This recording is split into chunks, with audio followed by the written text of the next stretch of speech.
Des de l'inici de l'autonomia, el PSPB-PSOE sempre ha estat en la mesa de les Corts. Sempre.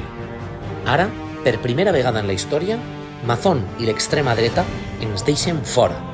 Una absoluta vergonya. I ho han fet amb un repartiment de cadires on alguns continuen assentats gràcies als vots de la dreta. Ens volien sotmesos, però no cedirem ni un mil·límetre. Amb la cara ben alta, mantindrem la dignitat i la democràcia. Perquè més greu que quedar fora de la mesa és que Mazón continue dins del Parlament.